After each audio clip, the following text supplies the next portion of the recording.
Hello, ladies and gentlemen. Welcome to another edition of Mr. Merrigan's Moments in Geography. Today, we're going to wrap up our quick discussion on Australia and New Zealand by covering New Zealand, which will wrap up this unit for my students. So what are we going to be able to do today? We're going to start by being able to identify some of those physical, those economic, and cultural traits of New Zealand. And then we will get, of course, into more of the specific culture regarding history, particularly of the Maori people and the native people of New Zealand today. So we're going to be able to explain that history of the Maori people, especially as it relates to the British. All right, quick overview about New Zealand. Lies about 1,200 miles off the coast of Australia. It's a very mountainous nation, certainly with a pretty mild and wet climate. And because we're in the southern hemisphere, summers start in December and the winter begins in June, which of course, for those of us who are in the northern hemisphere, that seems backwards to us because our winters typically, although where we're filming this in Minnesota, winter can really start as early as October, really. But certainly usually it begins in December and June, we're thinking summer. All right, let's get into some physical geography. So for my U.S. listeners, if you're looking for a comparison, the territory is roughly about the size of Colorado, to kind of give you a state comparison. The physical geography and the political geography are actually mostly split up by the North Island and the South Island, but you also have some other small islands that certainly make up the nation of New Zealand. And between the North and the South Island, the two main islands, you will find the Cook Strait, named for, of course, the British explorer who helped claim it for Great Britain. We'll get there in a second, though. When we get into some of this geography, I'm going to split it between the North Island and the South Island because they do have some unique features. And I'm going to start with the North Island. Certainly at its center, you're going to find this large plateau, which makes sense if we're in a really mountainous region, that we're going to have a plateau typically along the edges, or at least towards, in this case, the center, because we're on an island. Makes sense. We're also not too far from the Ring of Fire, so it makes sense that we're going to have some volcanic activity. There's actually 3 active volcanoes on the North Island alone. We're also going to see some other, geological activity like geysers, and you'll also see some unique plant life here too. The Manuaka, I apologize if I'm mispronouncing that, but those are small shrubs that grow alongside the mountains. And Mount Ruapehu, Ruapehu is the highest point on the North Island. It stands at about 9,177 feet, and it's a great example of a stratovolcano. And again, my science colleagues could do a much better job of explaining one of the key differences, but you're also going to compare that to, say, like some of the volcanoes that you might find in Sicily. Certainly fertile lowlands, some forested hills, and of course, sand on the beaches, which surround the plateau. And so certainly a lot of different physical geography, again, in this North Island of New Zealand.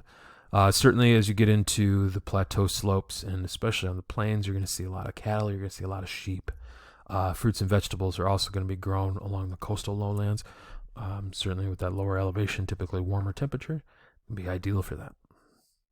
All right, looking at the South Island. This is where the Southern Alps are located, and a lot of times when people think about the mountains in New Zealand, they think of the South Island, Southern Alps.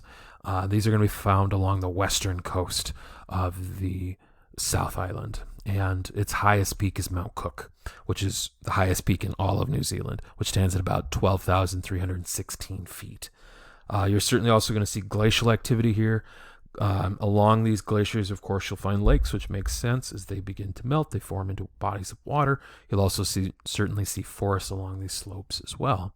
Also, certainly, there are fjords in New Zealand, and much like what we talked about with Norway, you're going to see those being created by glacial activity. And again, they're beautiful. I'd love to go either kayaking or even taking a boat trip through those fjords. I think that would just be an amazing experience. Certainly this would be high on my list of places to go as I travel, hopefully get to. Certainly Canterbury Plains, you're going to find those east of the Southern Alps, and certainly along the plains and other places, you're going to find that agriculture on the South Island. Grains and sheep are going to be a couple of the big ones. Much like we saw with Australia, though, there's some uniqueness to some of the plants and animals. And again, part of that's the isolation of New Zealand. This national bird, and of course, many people from New Zealand will identify themselves as Kiwis, and other people will identify them as the same. But that is a term that comes from the national bird, the kiwi bird. It's a flightless bird. And then you also have some unique plant life. Again, on this island, you got the giant kauri trees, which, again, are beautiful. All right. Getting to the economics, agriculture is going to be a big staple when it comes to the economy of New Zealand. It's the second leading producer of wool in the world. You guessed it, right behind Australia.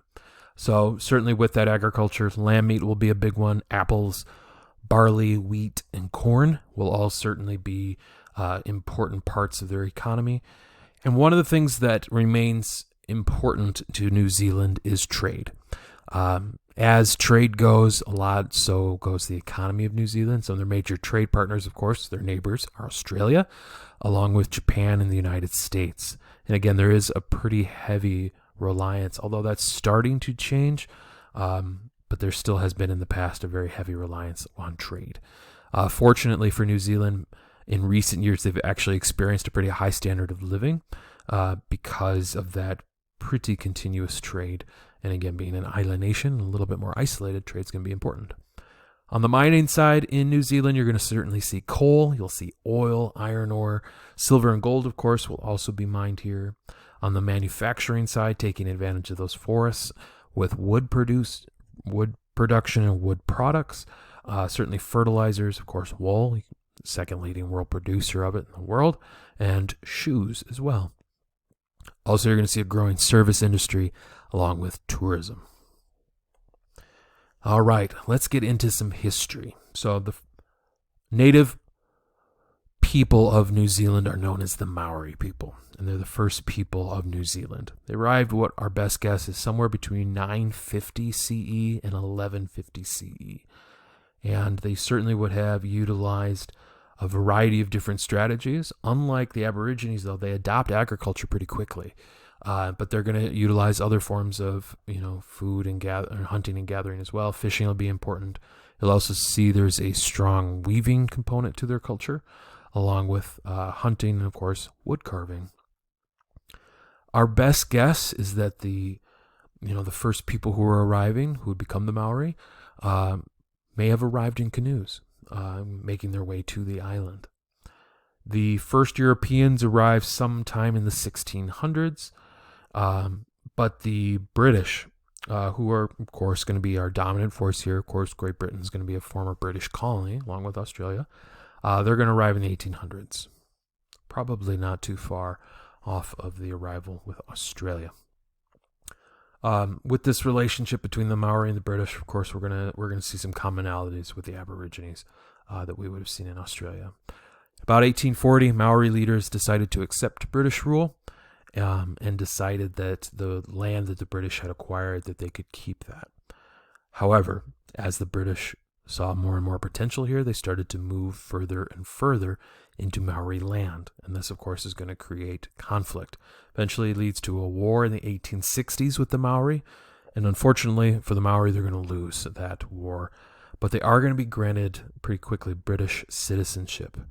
And as we get a little bit closer to the 20th century, about 1893, New Zealand becomes the first self-governing nation to grant women the right to vote. And so certainly a landmark step in world history. And hats off to the Kiwis for doing that. They're also one of the first nations to help the elderly and the sick and the unemployed. So certainly a nation that, of course, looks out for those who are in need, or in this case, giving everybody a voice. And then in 1907, New Zealand officially became independent from Britain. The British do still have somewhat of a ceremonial position, but again, much like in Australia, they don't hold any real power. Speaking of the government, being a former British colony, it makes a lot of sense that they are a parliamentary democracy. Again, we've seen it with Belize. We've seen it with Canada. We've seen it, in a variety of different places that are former British colonies. It makes sense. And again, the head of the government is the Prime Minister. Today, that is Jacinda Ardern.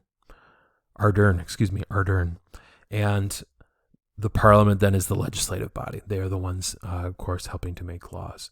One of the cool things that New Zealand does, though, is it always insists that 5 of those seats of Parliament are reserved for the Maori. Now, you might be wondering, why would they do that? Doesn't it take away from the voice of the people? New Zealanders and Kiwis believe in the importance of making sure that native voice is never lost. And so they want to ensure that those positions are always held for the Maori people so that that perspective is never lost. Certainly acknowledging their history, which again, certainly helps to bridge some of those, gaps in the history. Population-wise, certainly a little bit smaller. It's probably a little bit closer to 5 million now, but about 4.86 million. 10% of that population is Maori. The remaining is made up of British and Irish descent. And also you're going to see some Asian and Pacific Islanders also increasingly coming to New Zealand. It's a pretty urban population, about 86%. That leaves us about that 14 to work in those rural areas and work in agriculture. One of your more important port cities is Auckland. And then your capital is Wellington. People here definitely take advantage of the natural beauty. They enjoy things like camping and hiking and hunting, certainly boating, and of course mountain climbing. There's a lot of opportunity, if you love the outdoors, to really celebrate that in New Zealand. Sports-wise, of course, you've got cricket, again a British tradition there, and of course rugby. Pictured in the up right-hand corner is the New Zealand national rugby team. They're known as the All Blacks because they're jerseys. And they are honor some of their Maori tradition. Before every match, they do a haka, which is a traditional dance done before going into battle by the Maori people. But it is something that everybody on the team learns how to do, and they do it before every match. It is quite a sight to see, and for my students, I'll make sure that we watch one in class. They're very cool, and this is also something that is done in Maori celebration, and it could be weddings, it could be sometimes funerals, and certainly on other special occasions, but certainly a very cool part of the culture. And that's going to wrap up this edition of Mr. Merrigan's Moments in Geography. Make sure to check out the check-in quiz. Make sure you're kind of picking up on some of those big ideas or maybe a couple of those key little details. And then, of course, check out that challenge question. For my students, please make sure you ask any questions if you have any. For my listeners, just thanks for listening. Hopefully we helped you learn at least a little bit to introduce the great culture and the great people that make up New Zealand and the Kiwis. So thank you, everybody, for listening. We'll see you on the next edition of Mr. Merrigan's Moments in Geography.